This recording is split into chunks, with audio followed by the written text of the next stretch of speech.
Olá, meus queridos, estamos aqui novamente, mais um vídeo bastidor aqui.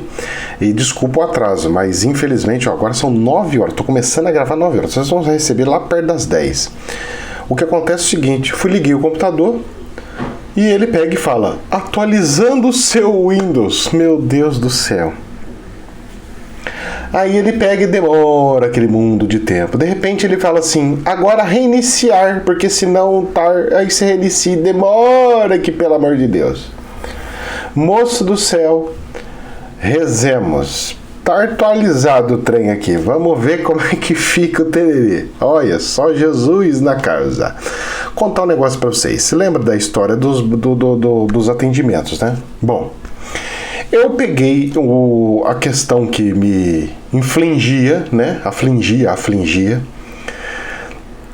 E eu peguei e falei pra pessoa lá que coordena, né? A situação lá não é o pai de santo lá do lugar lá, né? A pessoa que coordena, eu falei, olha,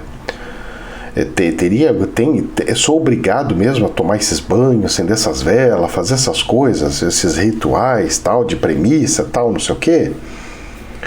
Sou obrigado a fazer essas premissas? Aí a pessoa falou, poxa, eu não posso responder, né? Pegou e caminhou a minha conversa pro pai de santo. O pai de santo pega e me liga no meio da tarde, eu não pude atender.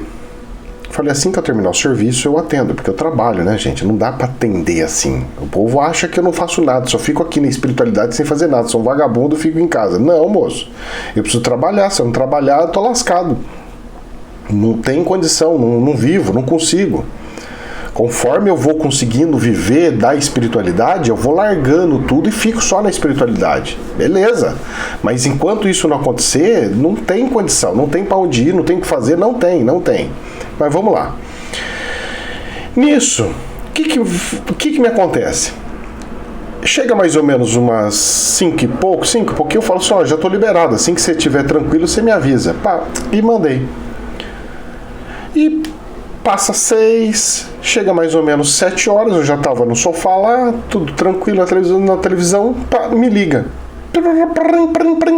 7 horas da noite, ontem. Atendo, era ele, o chefe da casa. E aí ele pega e fala assim, rapaz, eu peguei a conversa que você passou. Eu agora entendi a sua questão, a sua dificuldade. Eu entendi o que é, o que não é. Inclusive, eu vi aqui que você encaminhou, né? Que você tem... Que você... Quem que é você? E o que eu posso dizer é... Você é um professor. E quem sou eu para falar para você o que você pode ou não pode fazer? Olha só que interessante espiritualidade. Eu falei, não, eu sou um Zezinho da esquina. Não é assim. Por mais que eu esteja como professor, ou seja, esteja ensinando outros irmãos, eu também sou aluno, porque eu também estou aprendendo com o universo e com tudo. O espiritual está me ensinando. Então eu tenho um professor espiritual que faz o... né? Bom, vamos lá. Aí... ele pegou e falou, ele começou a me explicar, ele falou assim, Ricardo, essas premissas é o seguinte, isso aí é mandado para todos os médiuns que entram na casa. Por quê? Porque todos os médiuns que entram na casa são pessoas que vão fazer desenvolvimento mediúnico. São pessoas que estão acostumadas com situações específicas de uma casa. Então ela vem com a característica do candomblé, mas aqui não é candomblé. Então a gente tem que pegar e falar, olha, as regras daqui é assim. A outra vem do kardecismo, a outra vem de não sei o que, a outra vem de não sei o que lá. E aí tem essa situação. Por isso que a gente coloca as premissas, para que coloque as regras e todo mundo fique igual. Começa a gerar uma ressonância. Não foi esse o termo, mas era esse o entendimento. E aí, ele pegou e falou, mas você já é um nível de pai de santo, então eu não tenho que se preocupar se você vai ter a proteção do seu anjo da guarda ou não, isso é um problema seu, você sabe se virar. Eu mando essas premissas para que eu não tenha que ficar sacudindo e recorrendo e salvando os filhos de santo. Então, quando eu coloco essas premissas, eu estou evitando que me gere problemas. Porque se o cara pegar e tomar um monte de gororó e vier para aqui para atender as pessoas, vai me dar problema. Ele vai ter problema e depois vai ficar me ligando: eu tô acontecendo isso comigo, pelo amor de Deus, me ajuda. Tô acontecendo aquilo, eu tô acontecendo esse outro, eu tô acontecendo isso aqui, e aí vai correndo. Eu tô fazendo um resumo, tá? Não tô falando que é as palavras exatas dele, tá? Pelo amor de Deus. E aí, conversa vai, conversa vem. Eu só sei que começamos às 7 horas e fomos parar 9 horas da noite. 2 horas batendo papo. E a conversa foi, e conversa daqui, e explica para onde que ele foi, o que aconteceu na vida dele, o que aconteceu na minha. E um conversa com o outro e ficamos batendo papo. Resumo da ópera. Virou um grande amigo. E deu para se perceber que tanto eu quanto ele recebemos o mesmo aviso, o mesmo pedido do espiritual. Focar na cura. O resto é uma firulinha que tem e que depois, se precisar fazer mudança, precisar ir para outra coisa, precisar mudar tudo, vai mudar tudo. Porque o foco é a cura. Aí o dono do terreiro não permite, porque ele não é o dono do terreiro, né? Tem a fundadora. Ele é de um dia da semana, mas a fundadora é de outro dia da semana. Então tem essa situação, essa estrutura. Então agora eu vou ter que começar a angariar bons médios, boas pessoas que estejam afim e querendo trabalhar com saúde. Porque esse vai ser o processo. Para a gente poder melhorar, acompanhar e fazer cada vez mais e mais e mais e mais a questão saúde. Resumo da ópera. Olha só a situação. Eu achando que ia travar tudo e ele entendendo tudo e destravando tudo. Porque na cabeça da gente, o espiritual não mostra a cena inteira. O espiritual mostra fragmentos. Ele pega e mostra. Ele fala assim: você precisa disso. Aí eu falo: tá, eu preciso disso, mas como eu vou fazer isso? Ele não explica. Aí depois ele fala: olha, vai ter que acontecer isso. Tá, mas vai ter que acontecer isso, e essa responsabilidade de ter que correr para acontecer isso é minha ou é sua espiritual? Eu tenho que fazer o quê? Qual que é a minha parte, qual que não é? O que o espiritual vai fazer e o que eu tenho que fazer? Vocês estão entendendo? Se eu não faço o movimento, se eu não pego e faço a coisa, não vai. Não acontece. Não nasce. E os testes são imensos. É teste atrás de teste, é coisa atrás de coisa. E vem atrás, um atrás do outro. Resumo da ópera. Graças a Deus, entendeu. Graças a Deus, vai fluir alguma coisa. Não sei o que vai acontecer, mas que vai fluir, vai fluir. Então, não nessa segunda, na outra segunda já tem outro atendimento. Aí eu já vou ver como que vai ser o atendimento. Espero e parece que eu vou conseguir fazer o primeiro atendimento. Mas não vai estar pronto. Por quê? Porque não tem maca lá, tem colchão e o meu médico não abaixa para fazer cirurgia. Então vai ter que ter algumas adaptações. Então vou ter que fazer numa cadeira, num banquinho. Eu vou ficar sentado? Posso ficar sentado. Sentado eu consigo. Mas vai fazer como? Vou conseguir fazer no pé? No pé eu teria que esticar a perna de alguém que fazer não sei o que lá. Bom, dá. Como é que vai fazer a adaptação? Depois quanto tempo a gente arruma, deixa de arrumar? Aí a coisa vai fluindo. Porque queira ou não queira, meus queridos, uma maca, primeiro que uma maca custa caro. Segundo que se eu arrumo uma maca lá, aonde eu vou enfiar a maca lá? Porque a maca não tem onde enfiar lá. Aí você fala assim, não, tem aquelas de dobrar. Aí ele mesmo falou assim, mas não aguenta, Ricardo. Eu falei, mas aguenta até 120 quilos. Ele falou 120 quilos. Eu mesmo já peso mais que 120. Eu mesmo já peso em torno de 120. E tem gente muito maior que vem para atendimento e precisa da cirurgia. Eu falei, é complicado, mas e aí? Porque eu não posso deixar a maca lá, porque tem gira. E aí fica naquela coisa, eu vou colocar onde um trambolho desse? Não tem onde enfiar.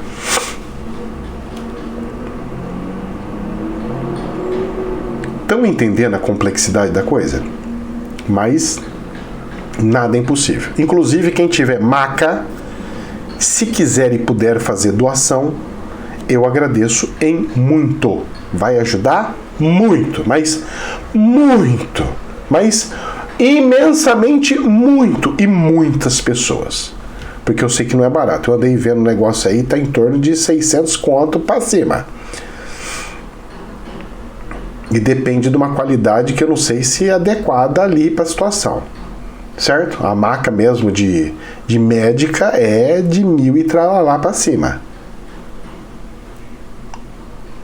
São situações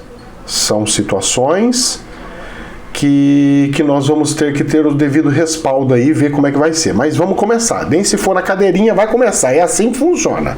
Vamos começar na cadeirinha e deixa o trem andar. Era isso que eu queria falar para vocês. Agora vamos voltar para a situação aqui. Financeira.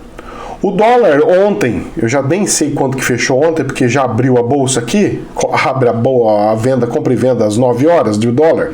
Ele, nesse exato momento, ele está subindo 0,89 e está R$ 5,19. Hoje, dia 12/5, tá?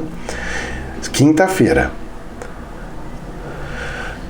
Está R$ 5,19, subindo, ou seja, alcançando aquele valor que eu falei para vocês. O Banco Central está tentando segurar, então você vai ver, tentando segurar. Ontem ficou quase no 0 a 0, subiu bem pouquinho, coisa de 0,20, não chegou nem isso, porque está tendo intervenção. Agora, vai conseguir segurar isso até quando? E se não segurar, o problema que vai gerar. Porque se não segurar com o preço da commodity do petróleo do jeito que está, o preço da gasolina vai subir de novo. E o preço do diesel vai subir de novo, e o preço das coisas vai subir de novo, e nós vamos ficar nesse negócio subindo, sem ter fim. E aí? Subiu mais, ó, foi para 5,19,92% de subida, e está subindo. A Bolsa de Fora Internacional, que subiu 2 dias seguidos, hoje está despencando na Alemanha, caindo 2,2%. Ou seja, especulação braba lá. O que acontecia no Brasil está acontecendo lá na Europa. Já estou avisando isso, cantando isso faz tempo. Agora, eu vou fazer especulação no Brasil com essa moeda ruim ou vou fazer especulação na Alemanha? Na Alemanha, no euro, né, meu filho? Especulação com euro, 2,3% no euro é 2,3 real. Ganhar 2, 3% com real aqui na Bolsa do Brasil, eu perco já 2, 3% com a desvalorização do dólar. Ou seja, complicado. O Brasil está numa situação de perereco. A Bolsa ontem aqui do Brasil ficou em 104.396. Professor, o que vai acontecer hoje? Com a queda astronômica que está acontecendo na Alemanha, poderia fazer com que o Brasil caia. Só que tem um detalhe. O maior e o melhor comércio do planeta, do Brasil, é a China. E a China está voltando a se abrir, voltando a funcionar. Ela fechou Pequim, mas outras áreas de portos e outras regiões estão sendo abertas novamente. Ou seja, para o Brasil pode dar aquele contraponto. Ou seja, sai de lá e vem para cá. Só que, se fosse isso, o dólar deveria estar caindo. Não está. Então, meus queridinhos, sinto muito lhes dizer, mas hoje a Bolsa, de novo, não tem propensão nem para subir um monte, nem para cair um monte. Ela vai ficar naquela maresia com uma leve tendência de dar uma caidinha. Uma leve tendência de queda. Será que chega a 2,3 de queda igual a Bolsa da Alemanha? Pode chegar. Não tem como saber, eu não tenho bola de cristal. A gente só consegue ver tendência. Saber exato, nem eu como médium consigo saber. Nossa Senhora, vamos que vamos. Vamos ver aqui. Infomoney. Bolsas mundiais recuam após dados de inflação dos Estados Unidos acima do esperado. E posso falar para vocês, a inflação foi baixíssima. Frente à inflação de todo o período de um ano inteiro, que estava altíssima, está muito baixa. Eles estão falando que foi acima do esperado, e eu estou achando que foi perfeito. Eu acho que é muita tempestade num copinho de água. Não é para tanto. Mas é a desculpa que estão dando. E o mercado engoliu essa desculpa e está fazendo a bolsa despencar. Vai ter anúncio de serviços no Brasil, como que tá? Se está crescendo ou não está crescendo questão de serviço no Brasil. E temporada de resultado de algumas empresas ainda continua. Então essas são as situações aqui do Brasil. Bom, vamos lá. Saiu na Infomoney o seguinte: a SPX alerta que bancos centrais do planeta correm risco de dosar errado o aperto dos juros. Em cartas aos cotistas, a gestora explica que a maior parte do ganho em abril do fundo veio de posição em juros e moedas. Ou seja, estão tirando dinheiro de investimento para as indústrias, para a produção, e colocando dinheiro para especulação em juros. Só que se eu fico vivendo de juros, eu fico vivendo de exploração de pessoas e empresas. Ou seja, de dívidas das empresas. Para mim é muito melhor eu viver da dívida da empresa da Embraer, por exemplo, ou seja, dos juros, certo? Do que eu pegar e colocar o dinheiro nas ações e pegar e receber o dinheiro de volta. Vocês estão entendendo o que está acontecendo? Ou seja, todos estão indo para os bancos, pois os bancos exploram os juros e repassam para os clientes e ficam com uma parte para eles. Nesse cenário que parece ser ruim para os bancos, não vai ser. Porque o banco pega uma porcentagem dos juros. Se você aumenta a quantidade dos juros, a porcentagem automaticamente aumenta também para receber. E como o risco aumenta, a minha porcentagem aumenta mais ainda. E se o risco diminuir e a minha porcentagem estiver altíssima, meu lucro vai ser exorbitante. Ou seja, quem comprou coisas financiadas vai se lascar, e avisei lá atrás. E as empresas que têm dívidas, que são a grande maioria da Bolsa de Valores, eu desconheço uma empresa que não tenha uma dívida na Bolsa, que esteja na Bolsa de Valores. Eu desconheço. Todas as empresas que eu vejo os balanços, eu não vejo todas, mas praticamente todas que eu fico batendo o olho lá, tem dívidas. Mas, professor, ela teve lucro bilionário, mas mesmo assim tem dívida. Mesmo as empresas tendo lucro, elas têm dívidas. É uma coisa estranha, mas é como funciona. Vamos lá. E dentro desse cenário do apocalipse, sai o seguinte na Infomoney. O Bitcoin cai para menos de 28 mil dólares. O altcoins desaba 30% e Tether perde paridade com o dólar.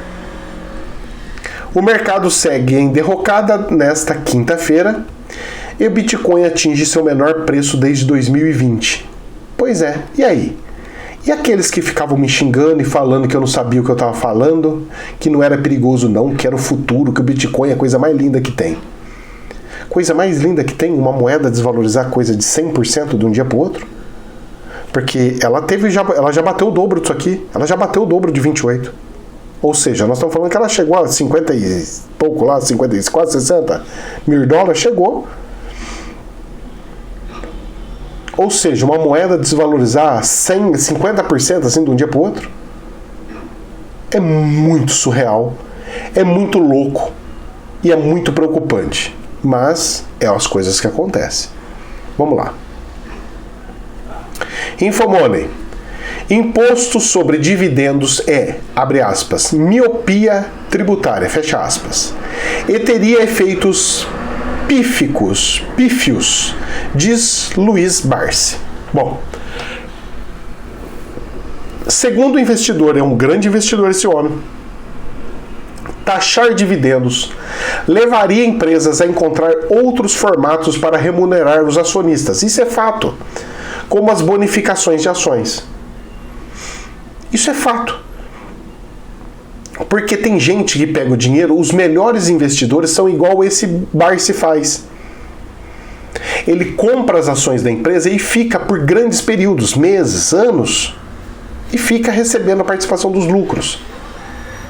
Agora, se você pegar e falar que participação dos lucros não quer, você está estimulando justamente o quê? Compra e venda de produtos, a loteria das bolsas. Você destrói as empresas, porque as empresas não vão ter mais estabilidade. Uma hora está alta, outra hora está baixa. Uma hora está alta, outra hora está baixa. Um dia eu tenho dinheiro, outro dia eu não tenho dinheiro. Um dia minha empresa vale um monte, outro dia não vale nada.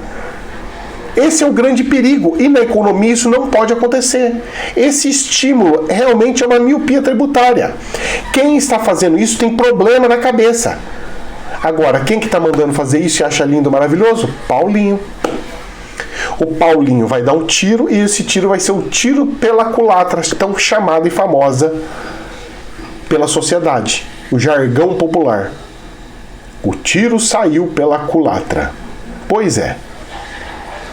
Porque isso vai fazer com que se afaste muito mais e por muito mais tempo os nossos investidores. Quem que vai querer investir no Brasil se não tem rentabilidade de juros sobre capital próprio ou de dividendos? Eu invisto numa empresa porque ela me dá lucro. Se ela não dá lucro, eu não vou investir numa empresa. Porque é altamente de risco. Olha, eu vou avisando e as pessoas não estão entendendo, mas vamos lá. Infomoney. Caminhoneiros do Espírito Santo deflagram greve contra reajuste da Petrobras no preço do diesel. Situação ficou insustentável depois de tantos reajustes. E outra coisa, hein? O presidente da República agora trocou o ministro da Minas e Energia para falar: olha, vocês têm que falar que vai fazer a privatização. A responsabilidade ainda continua sendo dele, do presidente. Ele está empurrando com a barriga a coisa. Porque ele mesmo ele tem o poder de chegar e falar: eu estou mandando fazer isso e ponto final, e acabou. A margem de lucro da Petrobras vai ter que ser de 10% de lucratividade. Coisa que eu falava lá atrás. Que eles têm que taxar uma lucratividade e não brincar com lucratividade do jeito que eles estão fazendo. Eu só observo isso daí. Vamos lá. Vai dar ruim isso, hein? Isso aí, eu já tinha falado nos vídeos lá atrás do canal principal que primeira, beleza, segunda, terceira. Infomoney. Novo ministro diz que pedirá estudos para privatizar Petrobras, estatal do pré-sal. Pra que isso? Bem nessa hora, ano de eleição, querer fazer isso? Sabe quando vai acontecer? Nunca. Sabe quando vai conseguir? Não vai conseguir. Porque ele já está programando para cansar na campanha eleitoral que precisa privatizar e vai fazer isso no próximo mandato. Próximo mandato vamos fazer um monte de coisa. Ah, eu lembro muito bem. Paulinho chegou e falou: nós vamos revolucionar tudo. Chegou, não fez nada. A única reforma que fez foi para destruir as pessoas, os cidadãos brasileiros, que foi reforma previdenciária. E não resolveu o problema. Porque ele só pegou de gente que trabalha, no civil, porque o público ficou no Marajá, do mesmo jeito. E aí, resolveu? Nada. Nada. Meus queridos, eu quero falar de duas coisinhas pra gente encerrar, tá? Antes, eu quero falar disso daqui, de uma matéria que saiu na Infomoney, chama O que é Web 3.0? A Internet 3.0. O que ela é? A Web 3.0 se refere a uma nova era da internet, mais descentralizada, menos dependente de big techs, ou seja, de grandes empresas de tecnologia, e capaz de dar aos usuários o controle sobre seus próprios dados. Ou seja, seria um tipo de um Android aberto. Na prática, é uma web com código aberto, sem tantos ou nenhum intermediário mediando as conversas dos usuários, com dinheiro eletrônico não controlado pelo Estado e serviços financeiros antes só ofertados por bancos. Ou seja, ele é uma Bitcoin, se assim pode dizer, da internet, da rede social, da internet. Eu não tenho que ter um servidor próprio que fica com um fulano que ele pega todos os dados que entra, que sai, tudo que tem, porque ele é o dono. Não. Os pequenos servidores que hospedam páginas de internet, por exemplo, podem ser servidores de internet fazendo interligação dos pontos. Eu não preciso ter um lugar só. Ou seja, não vai ter um governante que fala, vou acabar com a internet agora, pum, acabou. Não. São vários. Então, se um cai, não cai tudo. Se bloqueia um, não bloqueia tudo, porque está pulverizado para todos os lugares. Pode ocorrer uma não abrir, outra não abrir. Mas todas? Não. Interessante, né? Gente, agora pra gente encerrar, vamos falar de política. Eu ontem recebi um vídeo do Pablo Marçal. E eu já tinha comentado com as pessoas que vêm me procurar, olha, você tem que ver esse, você tem que ver aquele, você tem que ver que bate com a visão que você teve. Sim, realmente bate com a visão que eu tive, que é surgir uma pessoa que não tinha perfil político. E parece que está surgindo. Pablo Marçal. Espiritualidade é danada, né? Posso falar uma coisa pra você? O cara é muito inteligente. Ele tá usando hipnose, programação neurolinguística, tá usando um monte de coisa. Mas, professor, credo, ele usa hipnose. Ai, que horror. Não. A hipnose é maravilhosa. Ela é um remédio abençoado pro ser humano, se usado para o bem. Mas, professor, será que ele quer fazer mesmo o bem para as pessoas? Não interessa. O que interessa é que ele quer renovação. Ele quer que vai trocando. As coisas que ele falou no vídeo lá que eu fui ver, que foi um negócio de não sei do que, de leões da república. Eu vou falar pra você, a forma que ele usa, como ele usa, dá vontade de pegar e falar assim, eu quero clicar, eu quero ver, eu quero me inscrever. O marketing desse cara é perfeito. Posso falar pra você? Vai chegar nas paradas de sucesso, se Deus quiser. Mas, professor, não corremos risco, não é perigoso o gajo entrar? Meu querido, perigoso é voltar o que estava.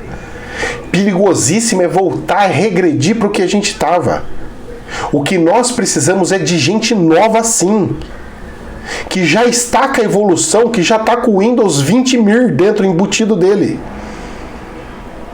E não com aqueles Windows 11, Windows coisa lá para trás, Windows 7, coisa... Não, filho. O povo tá muito parado, eu sou conservador, eu tenho que pegar minhas coisas e conservar para milhões e milhões de anos. Eu tô me lascando para conservador, rapaz. Eu quero saber de negócio de museu. Para mim, museu tem que ser moderno, tem que ser eletrônico, tem que ser imersivo. Aí eu vou ver, olha, um tijolo antiguíssimo. Meu filho, eu não quero isso, eu quero futuro e além, eu quero nave especial. Eu não quero carroça. Ai, como é que é linda a carroça. Não, eu quero nave espacial. E tá surgindo gajo aí. Rapaz, com um gajo desse facilita a vinda do Emmanuel. Porque ele quebra todos os paradigmas e ele tem uma pitada da espiritualidade.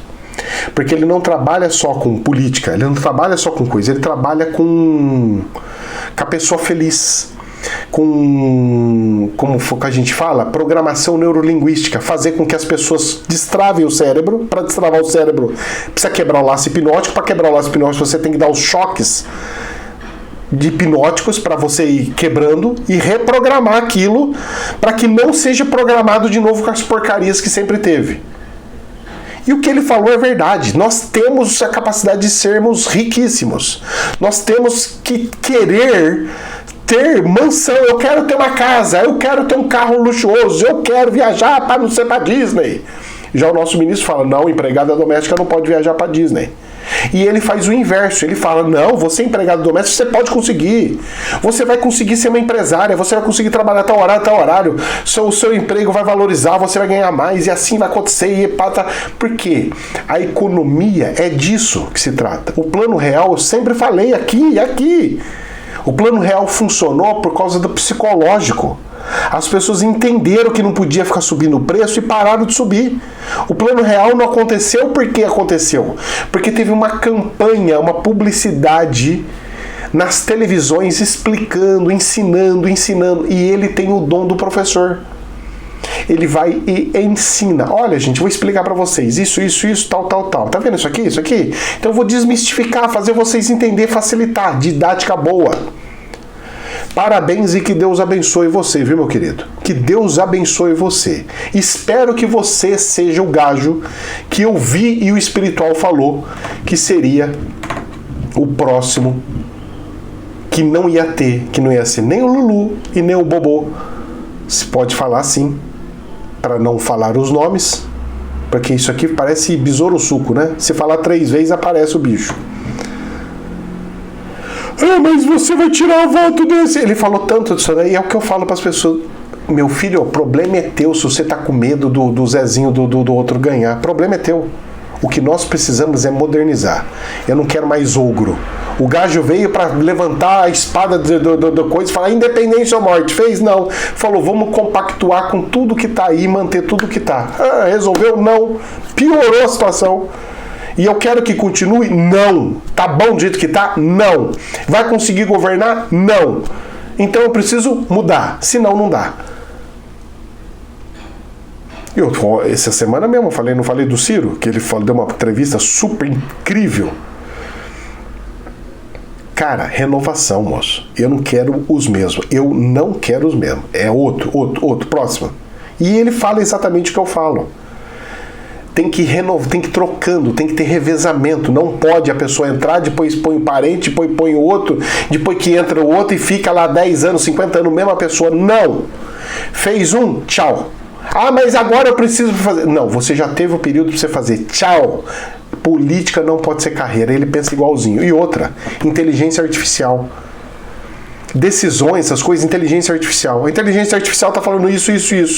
Congresso, vocês estão querendo ir contra uma inteligência? Então vocês estão indo para burrice. Cara, a modernização ficaria incrível com uma situação dessa. Deus abençoe que o planeta não seja destruído e que nós possamos ter a evolução tão sonhada que nós queremos. É uma das oportunidades. Aí vai de novo Deus pegando e falando, mais uma oportunidade para vocês. Vocês vão querer ou vocês vão pegar e jogar na latrina de novo a oportunidade que nós estamos te dando? É a última da última. Quer ou não quer? Mas professor, será que o cara é bom? Não interessa se para de si.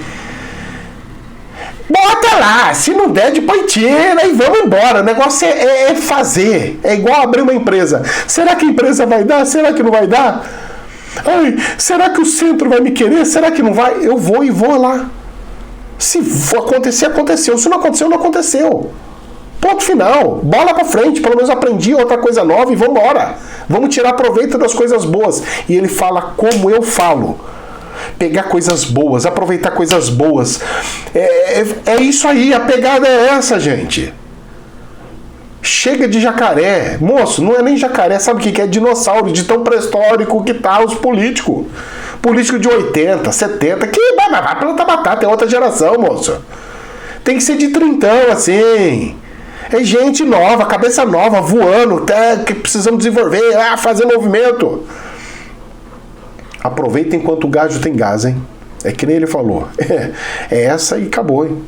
Deixa pra próxima. Próxima não tem próxima. Acabou.